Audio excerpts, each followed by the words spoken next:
Volumen 5. Capítulo 98. Castillo flotante. Arthur Lexwin, hijo de Reynolds y Alice Lexwin.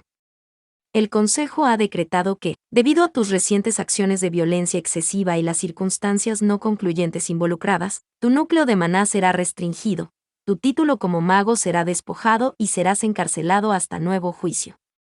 Efectivo inmediatamente. Esas palabras, pronunciadas con una autoridad fría, casi indiferente, fueron seguidas por 3 reacciones distintas de las personas que me rodeaban. El primero vino de aquellos que eran ignorantes pero curiosos. Me observaron con miradas perplejas, estudiando mi apariencia mientras trataban de hacerla coincidir con las palabras que acababa de leer la lanza. Barry, circunstancias inconclusas, violencia excesiva. Pude sentir su cauteloso escepticismo mientras trataban en silencio de averiguar cómo un niño, apenas un adolescente, podía hacer que el propio consejo emitiera el veredicto en lugar del gobernador de la ciudad.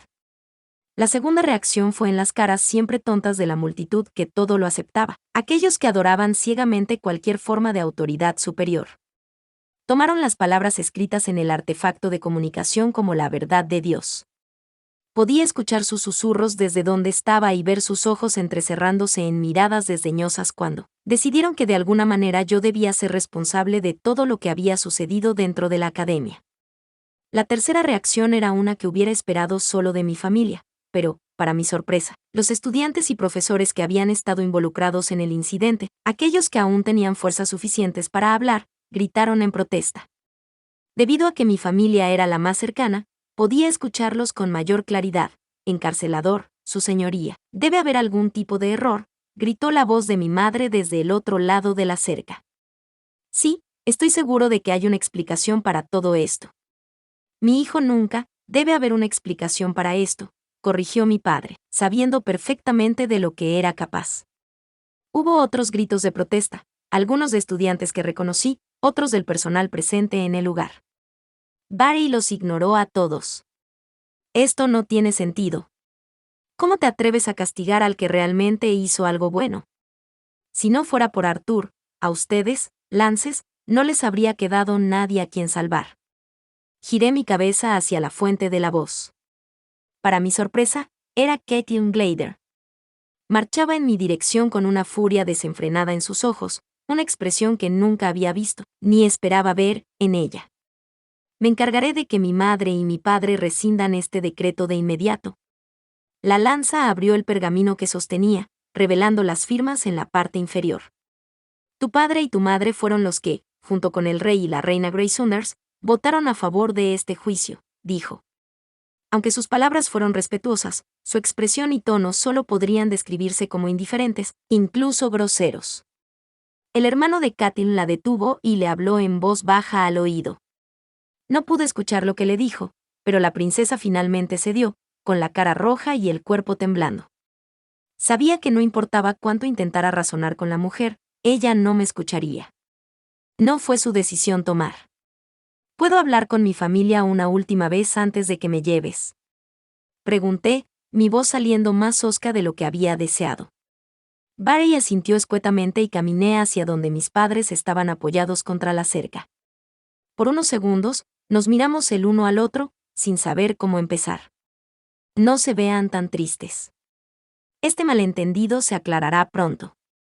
Les mostré una amplia sonrisa, con la esperanza de enmascarar mi incertidumbre. Tenía aliados dentro del consejo, pero había demasiados factores desconocidos en juego aquí. No estaba tan preocupado por mí como lo estaba por Sylvie. Tener un dragón vivo en nuestro continente no era un asunto que pudiera descartarse. Mi fachada debe haber flaqueado mientras me enfocaba en mis pensamientos, porque las expresiones de mis padres cambiaron. Ambos me miraron, con los ojos muy abiertos y asustados. Tú, honestamente, no tienes idea de si podrás volver con nosotros, ¿verdad? Mi madre tartamudeó, su voz llena de preocupación. No podía mirarla a los ojos, en cambio, me concentré en sus manos. Sus dedos estaban mortalmente pálidos por la fuerza de su agarre en la cerca de hierro. Hermano, no irás a ningún lado, ¿verdad? Todo esto es una broma, ¿verdad? ¿Verdad? El rostro de Elie estaba rojo, y me di cuenta de que estaba haciendo todo lo posible para evitar romper en sollozos. Estaba tan tensa que sus labios estaban casi blancos. Me incliné hacia adelante para estar a la altura de los ojos de mi hermana. Estudié su rostro infantil, apenas podía creer que ya tenía 10 años. Uno de mis mayores arrepentimientos fue no haber estado a su lado mientras crecía. Conocí a mi hermana por primera vez cuando tenía 4 años, e incluso después de eso, había estado con ella solo unas pocas semanas seguidas. Esperaba volver a verla antes de que fuera adolescente, o adulta, o nunca. Volví a levantarme, apartando la mirada del rostro de Elie. Definitivamente regresaré a casa. Me di la vuelta justo a tiempo, no quería que se dieran cuenta de que me lloraban los ojos. La lanza llamada Olfred conjuró a un caballero de piedra debajo de mí, levantándome y separándome de Sylvie, a quien Barey se llevó en un orbe de hielo conjurado. Lance Byron se nos acercó con el cadáver envuelto de su difunto hermano menor. Su mirada me atravesó con puro veneno, pero no me volvió a atacar. Y así partimos. Byron informó a los demás que se desviaría a la casa de su familia para entregar el cuerpo de Lucas para un funeral adecuado. Olfred parecía a punto de discutir, tal vez pensando que el cuerpo debería ser devuelto al consejo para su examen, pero Barey lo rechazó. Solo podía suponer que era un argumento que tendrían en otro lugar. No estaba seguro de si la capacidad de volar era parte de ser un mago de núcleo blanco, pero incluso sin invocar ningún hechizo, las 3 lanzas eran capaces de volar, y les quedaba suficiente poder para apoyar al caballero conjurado que estaba llevándome. Mis ojos permanecieron fijos en la Academia Cyrus, que parecía volverse cada vez más pequeña a medida que volábamos. El lugar en sí no significaba mucho para mí, pero mi tiempo en la escuela lo había pasado como un estudiante de mago ordinario. Me habían considerado superdotado, pero todavía era solo un estudiante.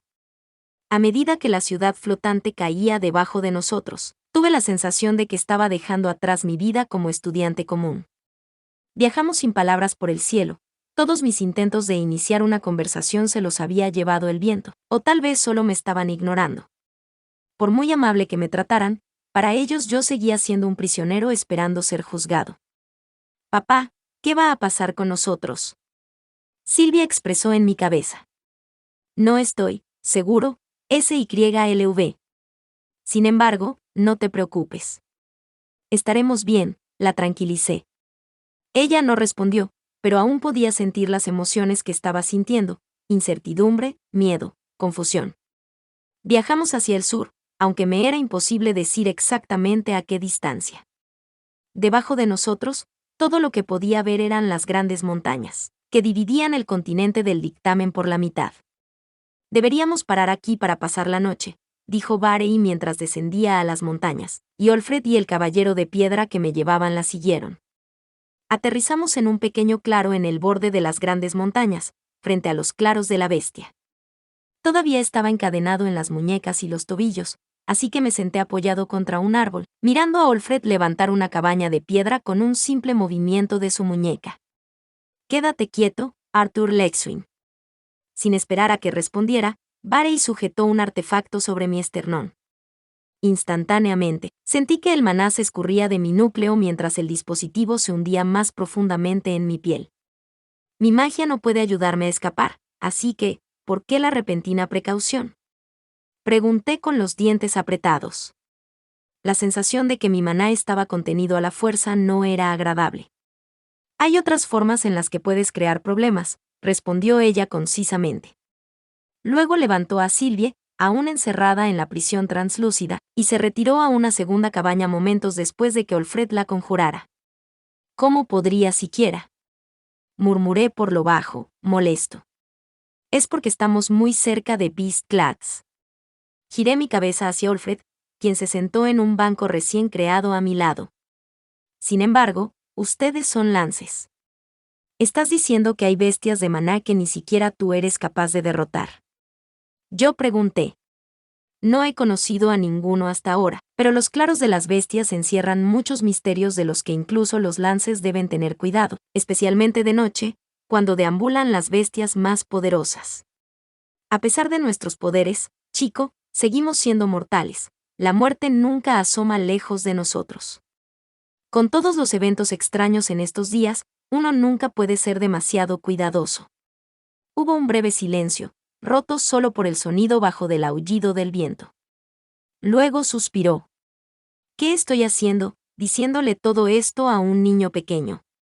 Ladeé la cabeza en dirección a la choza. Para ser justos, tu camarada no parece ser la mejor compañía. Me sorprendí cuando el viejo Lance estalló en un ataque de risa. Tienes razón en eso, chico. Déjame decirte que pasar tiempo con Barey y Byron juntos es más estresante que cualquier bestia de maná de clase SS con la que haya luchado. Sin dejar de sonreír, me miró. Déjame preguntarte algo, chico. Tengo curiosidad por saber cómo te convertiste en un mago tan capaz a tu corta edad. ¿Cómo sabes que soy capaz? Nunca me has visto pelear, desafié. Escuché a Byron contarme sobre su hermano menor, el que mataste. También escuché algunas historias de los estudiantes con los que hablé, respondió, encogiéndose ligeramente de hombros. Hablamos entre nosotros por un rato, pero aunque Alfred parecía amable, también era muy cauteloso. No pude obtener ningún tipo de información de él, habló profesionalmente sin revelar nada crucial, al igual que yo. A pesar de nuestro pequeño baile de conversación cortés, había una tensión sutil entre nosotros mientras entretejía mis preguntas en bromas. Caminamos de puntillas uno alrededor del otro con nuestras palabras ligeras, cada uno de nosotros buscando pistas para satisfacer nuestra curiosidad mutua. Después de una hora de esfuerzo infructuoso por ambas partes, Alfred me sugirió que durmiera un poco. Si bien Alfred no estaba tan distante como su compañero, era, en cierto modo, más misterioso. Alfred no había sido tan amable de crear una cabaña de piedra para mí, como lo había hecho para él y Barey. Sin refugio ni la protección de mi maná, los fuertes vientos enviaron escalofríos por todo mi cuerpo, y me hice lo más pequeño posible mientras yacía acurrucado contra el árbol. Me quedé dormido en algún momento, pero me despertaron bruscamente cuando el caballero de piedra me levantó como un saco de arroz. Hola, mejor amigo. Palmeé al golem conjurado con indiferencia mientras me lanzaba de vuelta al aire.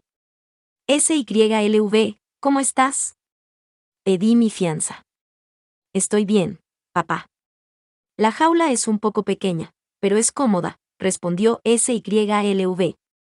Sus emociones estaban vinculadas a las mías, así que tuve cuidado de no dejar que se le escapara nada de la preocupación que sentía. No necesitaba que ella supiera lo preocupado que estaba por ella, o lo que el consejo podría deberle si descubriera la verdad de su origen. Volando sobre los claros de la bestia, me di cuenta de lo grande que era nuestro continente. El terreno diverso de las bestias de maná parecía interminable. Pasamos por desiertos y pastizales, montañas nevadas y cañones rocosos. Más de una vez vi una bestia de maná lo suficientemente grande como para ser vista incluso desde la altura en la que volábamos. Alfred y Barey liberaron constantemente su intención asesina, protegiendo a todas las bestias de maná en nuestra vecindad. Aún así, varias veces nos desviamos en torno a alguna amenaza que no podía sentir, y en esos momentos las lanzas retiraron sus auras. Asumí que Barey me había puesto el artefacto de restricción de maná para que no atrajera deliberadamente la atención de bestias de maná territoriales y peligrosas. Tuve que elogiarla, ya que eso era algo que probablemente habría intentado como una forma de escapar, aunque si hubiera tenido la capacidad de sobrevivir tan profundo en Beastlands, incluso si hubiera escapado, era una pregunta a la que no estaba muy interesado en aprender la respuesta. No tuve mucho tiempo para reflexionar sobre ello. Barey se detuvo de repente, enviando una ráfaga de viento a su alrededor para que pudiera flotar en el aire, y sacó el pergamino de comunicación del que había leído la sentencia del consejo. Estamos aquí, dijo después de escanear cuidadosamente el área que nos rodea. Miré a mi alrededor en el cielo, pero no había nada cerca de nosotros aparte de los pájaros lo suficientemente tontos como para aventurarse, cerca de los humanos voladores. Justo cuando estaba a punto de preguntarle qué estaba pasando, Barey levantó una mano, como si buscara algo en el aire. Con un suave clic, el cielo se abrió para revelar una escalera de metal. Alfred sonrió al ver mi boca abierta. Bienvenido al castillo flotante del consejo. Fin del capítulo 98. Gracias por escuchar.